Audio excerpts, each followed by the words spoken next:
কি খবৰ এতিয়া শুন যিবিলাকে আগত আহিছ ঠাণ্ডা কৰি বহিল এতিয়া হ'ব আচ্ছা কোহিনুৰ থিয়েটাৰ আহে নে নাই গেলাৰীৰ মানুহে চিঞৰে ফাৰ্ষ্ট ক্লাছৰ মানুহ মনে মনে থাকে হয় না এটা ব শান্তি শান্তি শান্তি সব শান্তি এতিয়া নাচা হৈ গ'ল সব শান্তি ঠিক আছে শ্ৰদ্ধাৰ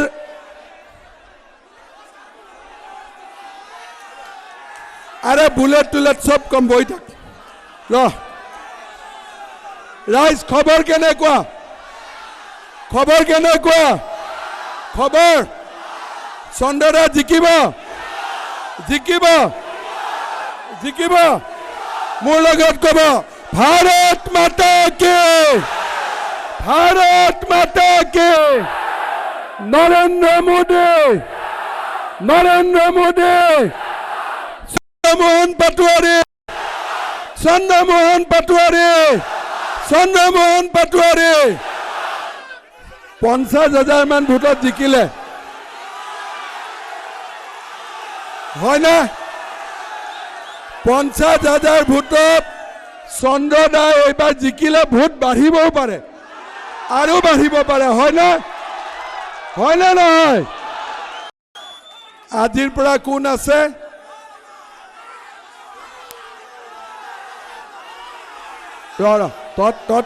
ততি কৈ দিলে পিছৰ মানুহখিনি বেয়া পাব একদম বাবা একদম এই কেইটামান কথা শুন মই বেলচৰত বহুত দিনৰ মূৰত আহিছোঁ কেইটামান কথা কবা আছে তহঁতকেইটা মনে মনে থাকিব লাগিব হ'ব এতিয়া আমাৰতো ইলেকশ্যন হ'ল চৰকাৰটো বিজেপিৰ হোৱাটো খাটাং কোনো প্ৰব্লেম নাই এতিয়া বিজেপিৰ চৰকাৰ হলে আমাৰ অসমখন কিমান আগুৱাই যাব আমাৰ সমষ্টিত কি হ'ব বা আমাৰ দেশত কি হ'ব সেইখিনি কথা আমি অলপ চলপ জানিব লাগিব বুজিব লাগিব ঠিক আছে প্ৰথম কথা মোক কওক যে ধৰ্মপুৰত অৰুণোদয় নোপোৱা মহিলা কিমান আছে অৰুণোদয় যোনে পাৱা নাই কিমান আছে আচ্ছা প্ৰথম কথাটো হ'ল বিজেপিৰ চৰকাৰ অহাৰ লগে লগে এইবাৰ আমি কোভিডৰ সময়ত অৰুণোদয় এই বেটাহঁত তহঁতকেইটা মনে মনে তহঁতকেইটা একদম মনে মনে থাক চন্দ্ৰদা এইবাৰ আমি কোভিডৰ সময়ত অৰুণোদয় আঁচনিটো আৰম্ভ কৰিছিলোঁ গতিকে কিছুমান আই মাতৃয়ে এতিয়াও অৰুণোদয় পোৱা নাই বিজেপি চৰকাৰ হলে ধৰ্মপুৰ সমষ্টিৰ প্ৰত্যেক ঘৰ দুখীয়া আৰু নিম্ন মধ্যবিত্ত পৰিয়ালক একোটাকৈ অৰুণোদয় দিয়া হ'ব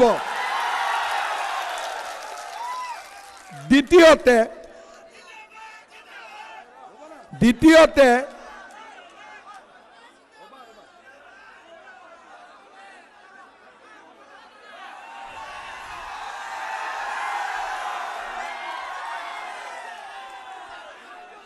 শুন বাবা তহঁতকেইটাই যদি এনেকে থাক পিছৰ মানুহখিনিয়ে তহঁতক বেয়া পাব ঠিক আছে আৰু শুন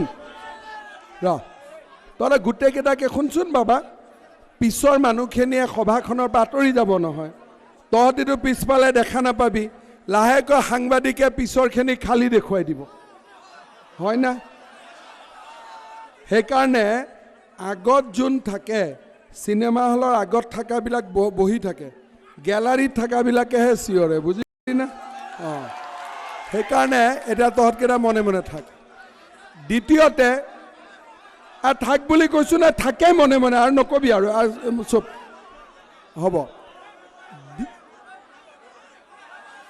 আচ্ছা মই 2 মিনিট মই সময় দিছো তহঁতি মনে মনে হৈ লওক মই মনে মনে আছো কৰ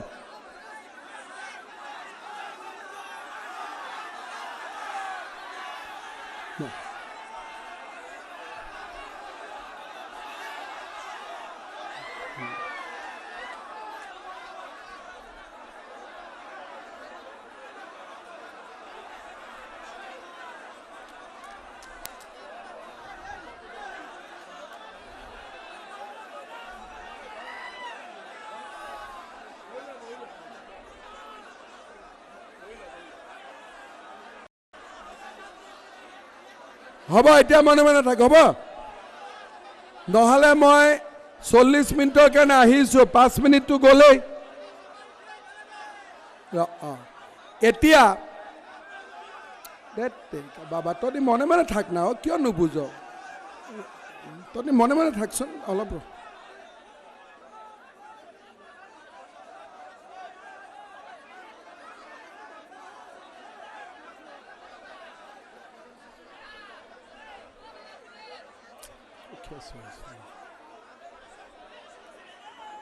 এতিয়া আমাৰ যি 830 টকাৰ অৰুণোদয় আছে এতিয়া বিজেপি চৰকাৰে সেই অৰুণোদয় আঁচনিক 830 টকাৰ পৰা আমি লাহেকৈ মাহত 3000 টকা আমি কৰিম প্ৰথমতে ধৰ্মপুৰ সমষ্টিৰ সকলোৱেতো অৰুণোদয় পাব প্ৰত্যেক নিম্ন মধ্যবিত্ত পৰিয়াল আৰু দুখীয়া পৰিয়াল যিখিনি বাদ পৰি গৈছিলে তেওঁলোকে অৰুণোদয় পাব আৰু 830 টকা নহয় এতিয়া অৰুণোদয় গৈ গৈ আমি 3000 টকালৈকে মাহত আমি লৈ যাম দ্বিতীয়তে ধৰ্মপুৰ সমষ্টিৰ আই মাতৃসকলৰ বন্ধন বেংকৰ লোন কিমান আছে মাইক্ৰ ফাইনেন্স বন্ধন বেংক কিমান আছে সবৰে আছে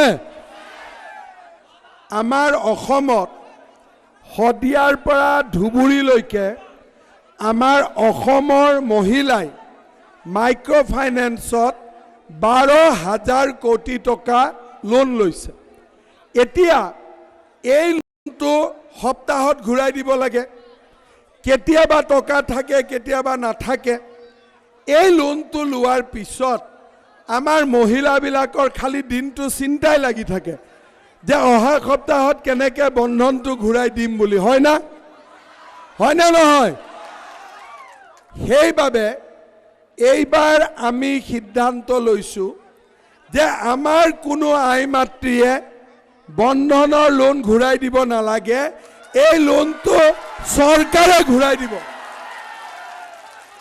হ'ব তাৰ মানে যিটো বন্ধনৰ লোন আছিল এতিয়া এই 12,000 কোটি টকা ৰাজ্য চৰকাৰে বেংকক দি দিব আৰু আমাৰ মহিলাসকলে 1 টকাও আৰু ঘূৰাই দিব নালাগে সেই কামটো আমি কৰিম এতিয়া আপোনালোকে চাওক অৰুণোদয় পালো 3000 টকা বন্ধনৰ পৰা আমি মুক্তি হলো আৰু বিনামূলীয়া চাউলৰ জৰিয়তে আমি মাহত 600 টকা চৰকাৰৰ পৰা পাই আছো বন্ধনৰ পৰা মুক্তি হল 3000 টকা হল বিনামূলীয়া চাউল পালো কলেজৰ এডমিশন বিনামূলীয়া হল বিনামূলীয়া পাঠ্যপুথি পালো কংগ্ৰেছে আমাক কি দিছিল লুঙি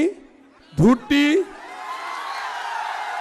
কম্বল খুটা আঠুৱা কেইবাৰ দিছিল 5 বছৰত এবাৰ লুঙি যদি দাম 150 ধৰে ধুতিৰ দাম 150 এনেকে যদি হিসাব কৰে 5 বছৰত কংগ্ৰেছে আমাক দিছিল 1000 টকা এতিয়া আমি অলৰেডি ইতিমধ্যে 600 টকাৰ চাউল আৰু 830 টকা অৰুণোদয় দি আছো এতিয়া আমাৰ তাৰ লগত অৰুণোদয় হৈ গল 3600 টকাৰ চাউল বিনামূলীয়া নামভৰ্তি, বিনামূলীয়া এডমিশ্যন আৰু বন্ধনৰ পৰা মুক্তি। তৃতীয়তে, আমাৰ যি মহিলা গ্ৰুপবিলাকক আমি 25 আৰু 50,000 টকা দিছিলোঁ, এইবাৰৰ পৰা আমি মহিলা গ্ৰুপক 1 লাখ আৰু 2 লাখ টকা, টোটেল 3 লাখ টকা আমি দিম।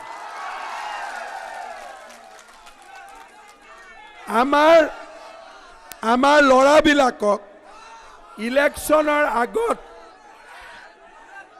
তহঁতি নুশুনিলে যাব, তহঁতি শুনি ল, ইলেকশ্যনৰ আগত স্বয়ম আঁচনিৰ জৰিয়তে আমি কিছুমান ল'ৰাক 50,000 টকা দিছিলোঁ। কিন্তু যিহেতু কোভিডৰ সময় আমি সকলোকে দিব পৰা নাছিলোঁ, এইবাৰ আমি বছৰি 2 লাখ ল'ৰা, 5 বছৰত 10 লাখ ল'ৰাক আমি স্বয়ম দিম।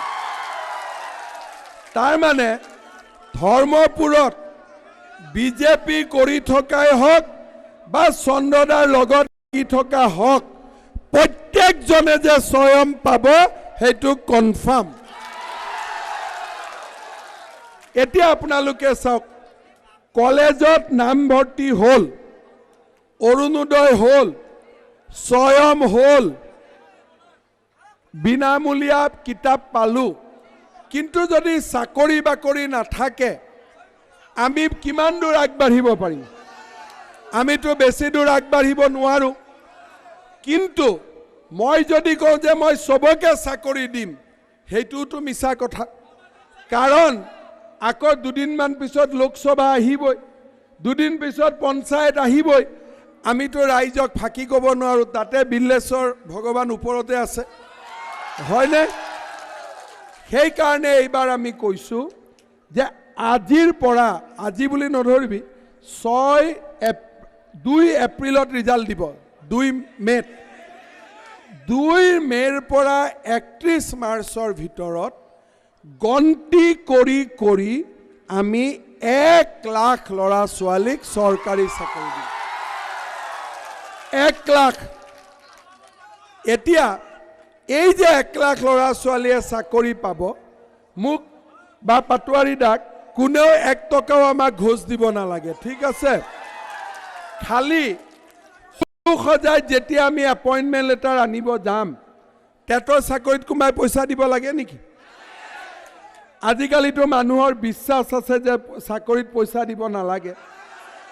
অংগনবাদীত আগতে কংগ্ৰেছৰ দিনত অংগনবাদী চাকৰিটো 1.5 লাখ টকা দিব লাগিছিল।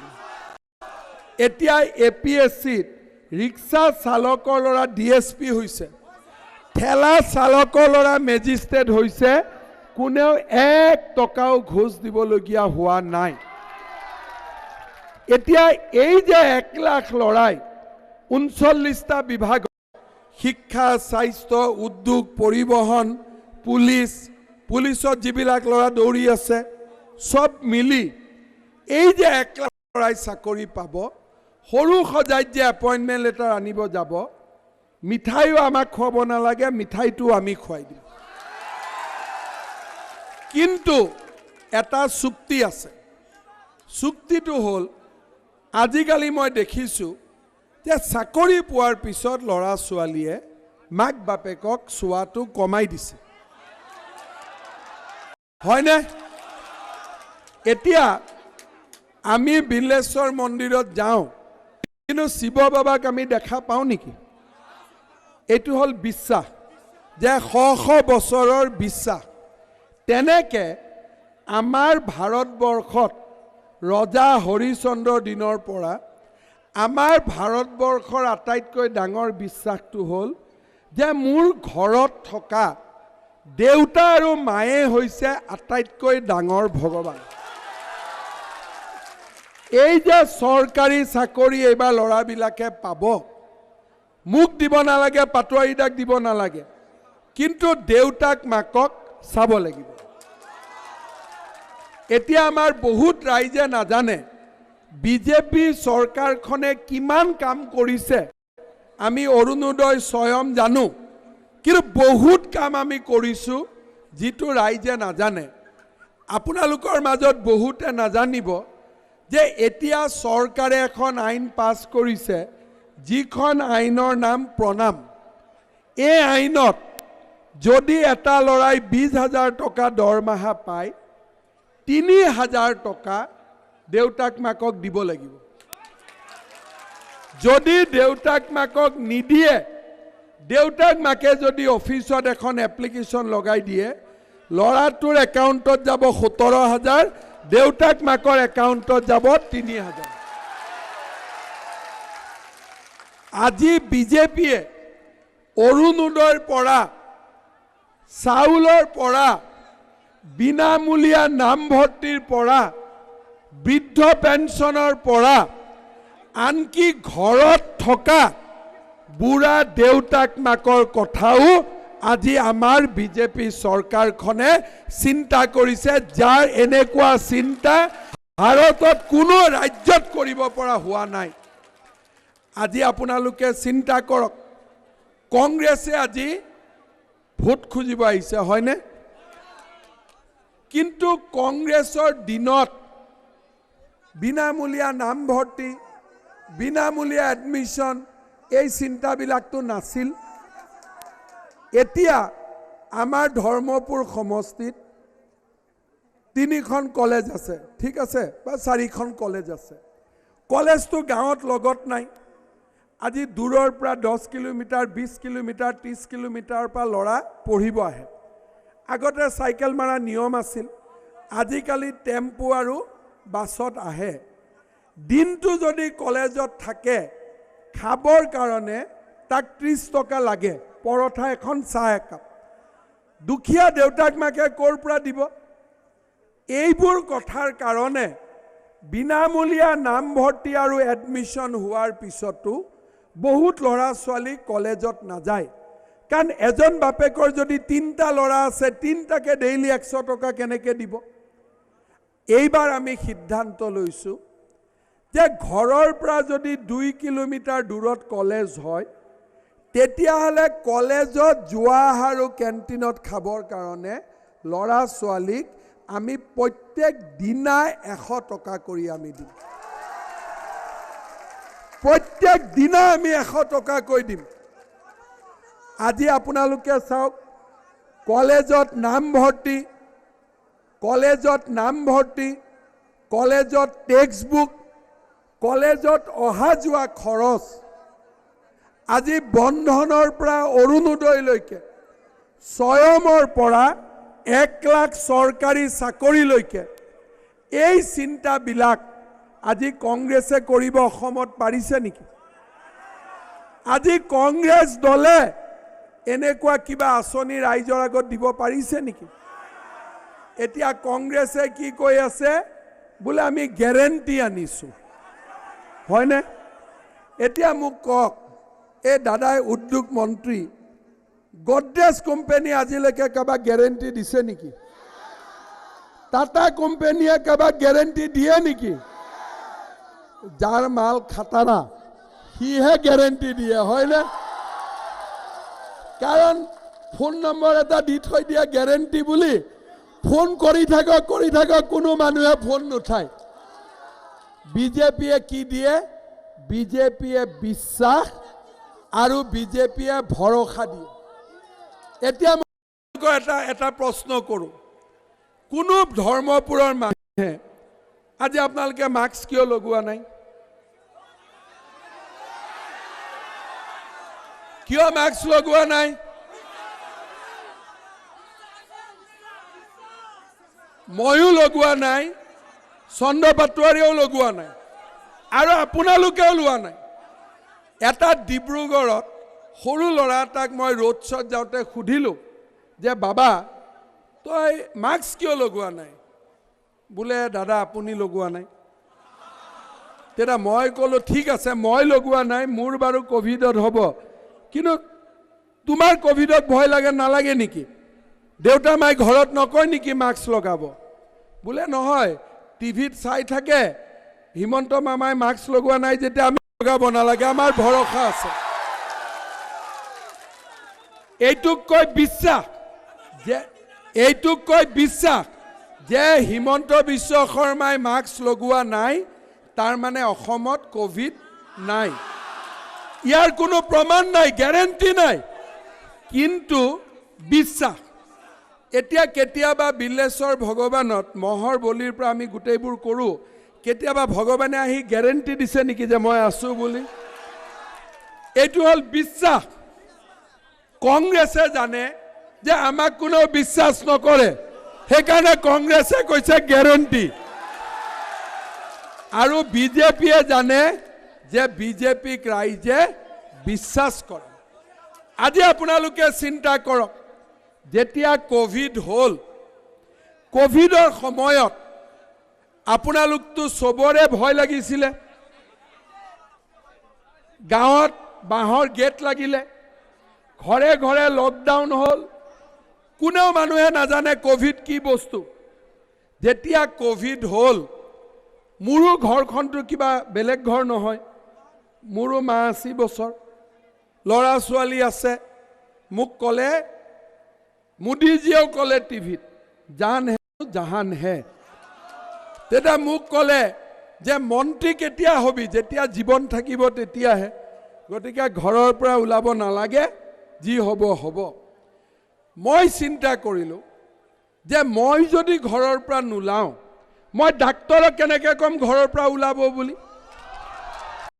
মই যদি নিজে হস্পিটালৰ ভিতৰত নাযাওঁ মই যদি পিপি কিট পিনি আইসিউৰ ভিতৰত নাযাওঁ মই ডক্টৰক কেনেকৈ কম পিপি পিন বুলি গতিকে মই চিন্তা কৰিছিলো যে মোৰ কাৰণে কৰ্তব্য ডাঙৰ মা বা মোৰ পৰিবাৰ পিছত আৰু সেই কাৰণে হস্পিটালে হস্পিটালে আইসিউ আমি ঘূৰি ফুৰিছিলো নৱেম্বৰ মাহলৈকে ৰাইজক কিছুমান কথা পাহৰিব নালাগে নৱেম্বৰ মাহলৈকে বিনামূলীয়াকৈ চাউল কোনে দিছিলে নৰেন্দ্ৰ মোদীয়ে দিছিলে গেছৰ সিলিন্ডাৰ কোনে দিছিলে মহিলাৰ বেংক একাউণ্টত টকা কোনে দিছিলে তেতিয়া কোভিডৰ সময়ত কংগ্ৰেছ বিলাক গাতত সোমাই আছিল নে নাই আছিল নে নাই আপোনালোকে জানি লব মই কংগ্ৰেছৰ ক্যাৰেক্টাৰৰ কথা কৈছো ইমান কোভিড হল এটা কংগ্ৰেছী মানুহে আহি এক বটল প্লাজমাও আমাক নিদিলে যেতিয়া এতিয়া তৰুণ গগৈৰ ফটোখন লগাই হয় না কংগ্ৰেছে যেতিয়া তৰুণ গগৈ মেডিকেলত আছিল তৰুণ গগৈ প্লাজমাটো বিজেপিৰ কাৰ্যকৰ্তাই দিয়া প্লাজমা আছিল বিজেপিৰ মানুহে লকডাউনৰ সময়ত ৰাইজৰ ঘৰে ঘৰে খবৰ লৈছিল আমি যেতিয়া আবেদন কৰিছিলো চৰকাৰী কৰ্মচাৰীয়ে নিজৰ দৰমহাৰ টকা দি দুখীয়া মানুহৰ ঘৰে ঘৰে চাউল দালি দিছিলে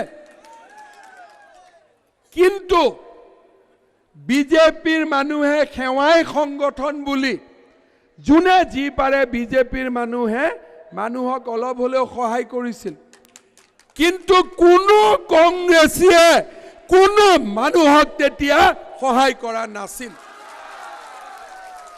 কোনে সহায় কৰা নাছিল খালি তেওঁলোকে সেই সময়তো চৰকাৰক সমালোচনা কৰিছিল আজি আমেৰিকাত কোভিড চলি আছে অৰবিন্দ কেজৰিৱালৰ তাতে কোভিড চলি আছে কিন্তু অসমত বিজেপি চৰকাৰখনৰ দিনত আজি আমি ইলেকশনো কৰিছো বিহু কৰিম আমি কোভিডক আমি পৰাস্ত কৰিছো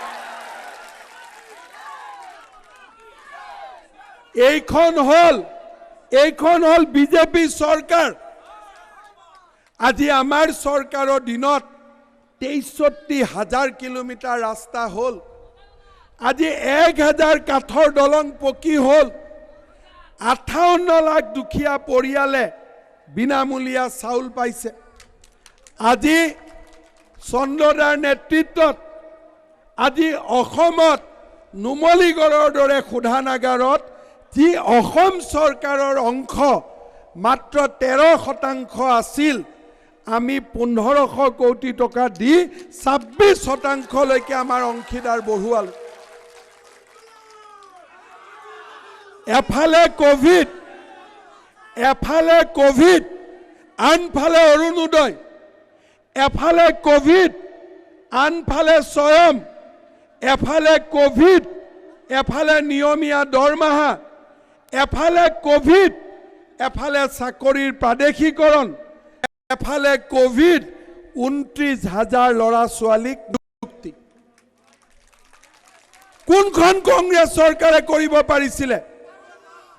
আজি কংগ্ৰেছৰ কাম আছিলে লুঙি আৰু ধুতি। ধৰ্মপুৰৰ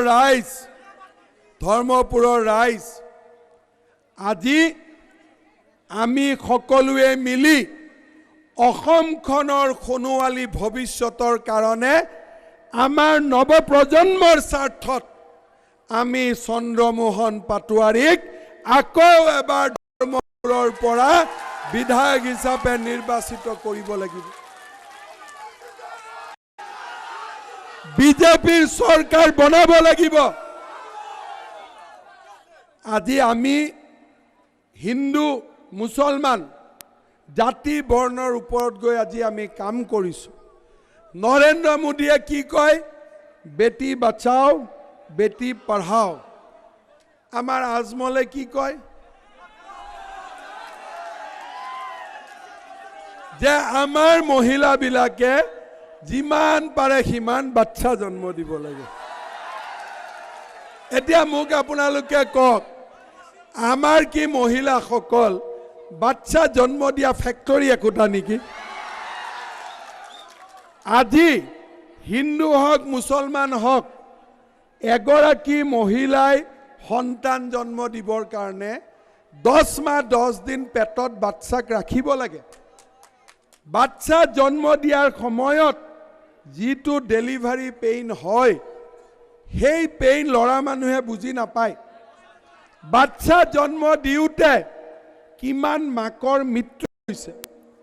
বিজেপিয়ে কি বিচাৰে? হিন্দু হওক মুছলমান হওক, আমাৰ ছোৱালী পঢ়ক, বিনামূলীয়া নামভৰ্তি কৰক, নাৰ্ছত পঢ়ক, ইঞ্জিনিয়াৰিং পঢ়ক, ডক্তৰ পঢ়ক, আৰু সময়ত বিয়া পাতি মাতৃত্বও সুখ লওক।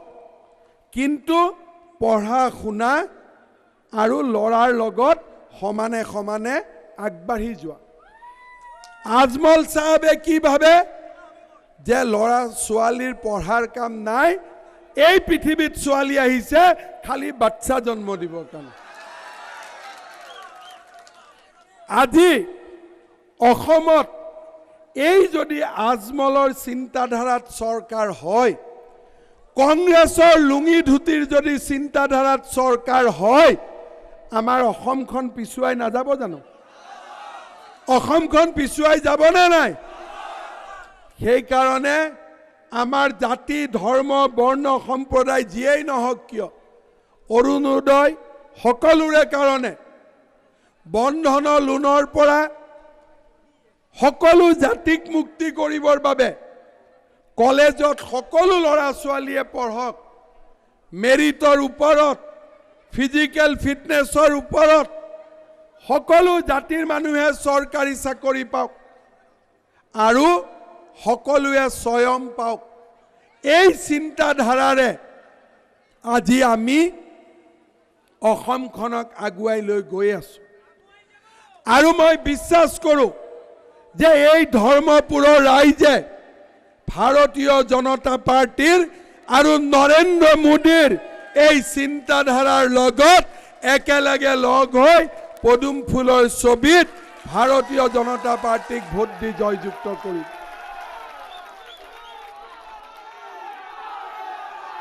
শ্ৰদ্ধা ৰাইজ, ধৰ্মপুৰৰ বাবে মই কিবা কৰিম সেই কোৱাৰ মোৰ ধৃষ্টতা নাই। কাৰণ য'ত চন্দ্ৰদা আছে তাত মই কিবা কৰিম বুলি কোৱাৰ কোনো অৰ্থ নাই। কাৰণ চন্দ্ৰদাৰ কাৰণে ধৰ্মপুৰেই চন্দ্ৰদাৰ জীৱনেই ধৰ্মপুৰৰ লগত। আজিৰ পৰা নহয়, আজি মই যিমান দিনৰ পৰা এই চন্দ্ৰমোহন পাটোৱাৰীক দেখিছোঁ, তেওঁৰ শয়নে সপোনে সদায় ধৰ্মপুৰৰ ৰাইজ আৰু ধৰ্মপুৰৰ জনগণ। আৰু আজি অসমৰ মানুহৰ আগত এই ধৰ্মপুৰৰ গৌৰৱ চন্দ্ৰমোহন পাটোৱাৰী ডাঙৰীয়াই বৃদ্ধি কৰিছে। আজি চন্দ্ৰদাক তেওঁৰ যি ধৰ্মপুৰৰ সপোন, যি ধৰ্মপুৰৰ সপোনক লৈ তেওঁ আজি ৩৫টা বছৰ ৰাজনীতি কৰিছে, সেই সপোনৰ লগত আমি যদি ক'ৰবাত অকণমানো বৰঙণি যোগাব পাৰোঁ, সেই আমাৰ বাবে গৌৰৱৰ কথা। আপোনালোকক আমি কথা দিছোঁ, ধৰ্মপুৰৰ ৰাস্তা ঘাটৰ পৰা ধৰ্মপুৰৰ ঐতিহ্য, ধৰ্মপুৰৰ সংস্কৃতি, ধৰ্মপুৰৰ এই পৰম্পৰা, ইয়াক ৰক্ষা কৰা আগুৱাই নিয়াৰ আমি সকলোৱে সমানে দায়বদ্ধ। আজি ধৰ্মপুৰত বহুত কাম হৈছে। মই চন্দ্ৰদাৰ লগত কথা পাতিছোঁ যে বিল্লেশ্বৰ মন্দিৰৰ লগত এটা ইমান সুন্দৰ অতিথিশালা হ'ব লাগে যাতে ভাৰতৰ প্ৰধানমন্ত্ৰী আহিলেও ইয়াত থাকিব পাৰে।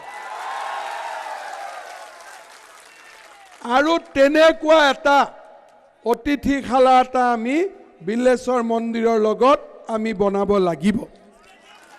আজি ধৰ্মপুৰত ষ্টেডিয়ামেই হওক, ধৰ্মপুৰত কলেজেই হওক, আজি আমাৰ ধৰ্মপুৰৰ শিক্ষাৰ অগ্ৰণী প্ৰতিষ্ঠানেই হওক, এই গোটেইবিলাকৰ ক্ষেত্ৰত চন্দ্ৰমোহন পাটোৱাৰী ডাঙৰীয়াৰ সপোনৰ লগত আমি নিজক একাকাৰ কৰি ধৰ্মপুৰক আগুৱাই লৈ যোৱাৰ আজি আমি ইয়াত সংকল্প লৈছোঁ। ৰাইজ শিখৰ শৰ্মা মই বহুত দিনৰ পৰা চিনি পাওঁ। কলেজত পঢ়া শুনা কৰিব পাৰিব, কিন্তু দুখীয়া মানুহৰ লগত একেলগে খোৱা বোৱা কৰি উঠা বহা কৰি ৰাজনীতি কৰা এইটো ইউনিভাৰ্চিটিৰ অধ্যাপকৰ কাম নহয়। সুহৃদৰ পৰা অৰুণোদয়লৈকে, বন্ধন বেংকৰ পৰা মেডিকেলত মানুহক খবৰ কৰালৈকে, গৰীব দুখীয়াৰ লগত একেলগে মিলি থকালৈকে এইবিলাক কাম বহুত কষ্টকৰ কাম। ইউনিভাৰ্চিটিৰ প্ৰফেচাৰে আহি PWD ডিপাৰ্টমেণ্টত কাম কৰিব নোৱাৰে। এইটো বহুত পাৰ্থক্য আছে। মইতো হাইৰাণ হৈ গ'লোঁ যে পঢ়া শুনা কৰোৱা মানুহ কিয় আহি এইবিলাকত নামিব লাগে, যিটো কাম তেওঁৰ নহয়। আজি মই যদি যাওঁ ইউনিভাৰ্চিটিত পঢ়াব যাওঁ, মই পাৰিম নেকি? মই যদি ক্ৰিকেট খেলিব যাওঁ, মই পাৰিম নেকি? তেণ্ডুলকাৰৰ কাম তেণ্ডুলকাৰৰ, লতা মংগেশকাৰৰ কাম লতা মংগেশকাৰৰ, হয়নে? কালিৰ পৰা যদি তেণ্ডুলকাৰে কয় মই গান গাম আৰু লতা মংগেশকাৰে যদি কয় মই ক্ৰিকেট খেলিম, হ'ব নেকি?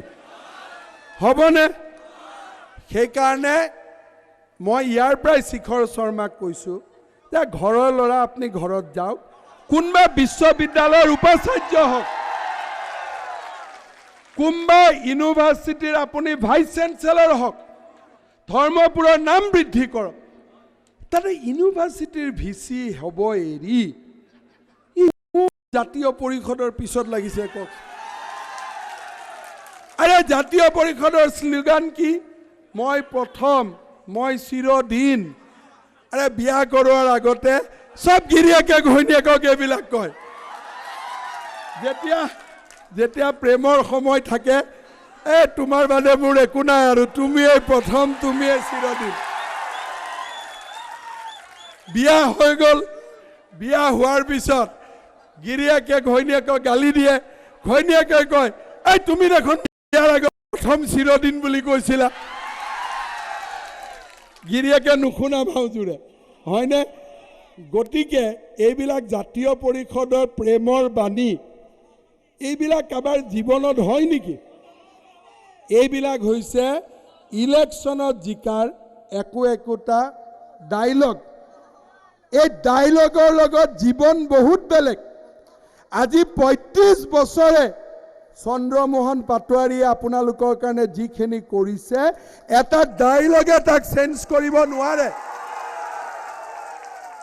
এটা ডায়লগে চেঞ্জ কৰিব নোৱাৰে। গতিকে মই শিখৰ শৰ্মাক কম, এই কংগ্ৰেছৰ চুপাৰী লৈ ভোট ভাঙা কামটো বাদ দিয়ক।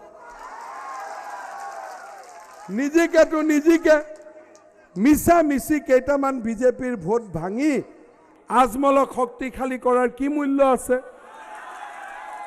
এই ৰাতুল তই এইটো কথা কৈ লাভ নাই।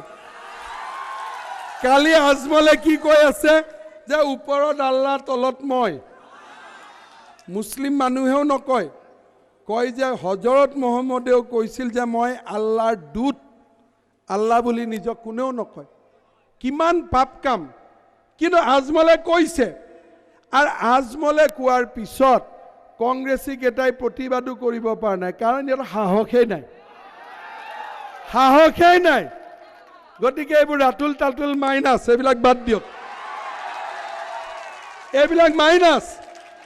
কিন্তু মই ধৰ্মপুৰত এই কাৰণে আহিছোঁ যে আমি যিসকলে বুজাব পাৰোঁ, শিখৰক বুজাই বজাই বেডিং পেক কৰি পঠাই দিব লাগে যে ভাইচ চেঞ্চেলৰ টাইচ চেঞ্চেলৰ আমি ভাল পাম। একলাখ মাথা লগাই এই কংগ্ৰেছক সহায় কৰাৰ কি মিনিং থাকিব পাৰে কওকচোন, হয়নে? সেইকাৰণে ৰাইজ, ৰাতুলৰ বিষয়ে কৈ কি লাভ? ই আজমলৰ পিঠিত উঠি আছে।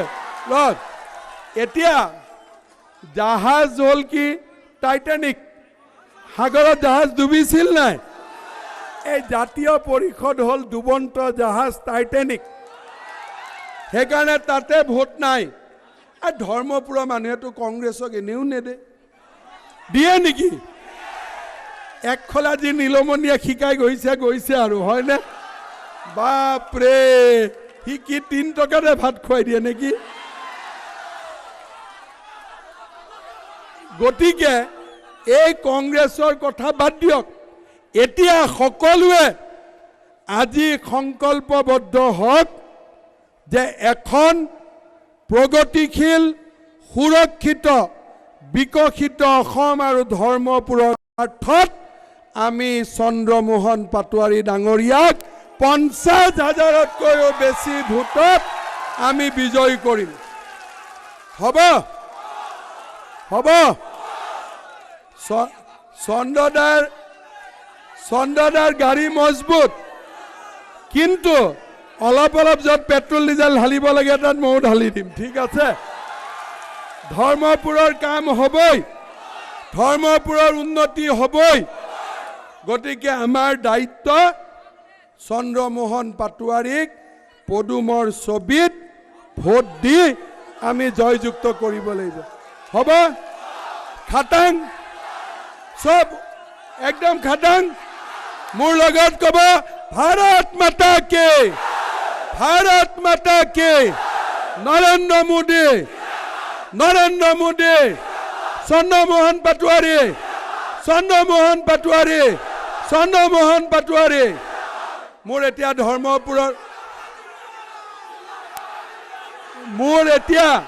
ধৰ্মপুৰৰ ৰাইজক এটা অনুৰোধ আছে, এটা অনুৰোধ। যিসকল আই মাতৃ আছে আৰু ডেকা ল'ৰা আছে, আই মাতৃ, 1 মিনিট, মোৰ এটাই অনুৰোধ, আই মাতৃসকলে একদম অন্তৰৰ পৰা চন্দ্ৰদাৰ কাৰণে এটা উৰুলি দিব, আৰু ডেকা ল'ৰা ছোৱালীবিলাকে চন্দ্ৰদাৰ কাৰণে এটা হাত চাপৰি বজাব। হ'ব? আৰু জোৰে, আৰু জোৰে, আৰু জোৰে। বহুত বহুত ধন্যবাদ।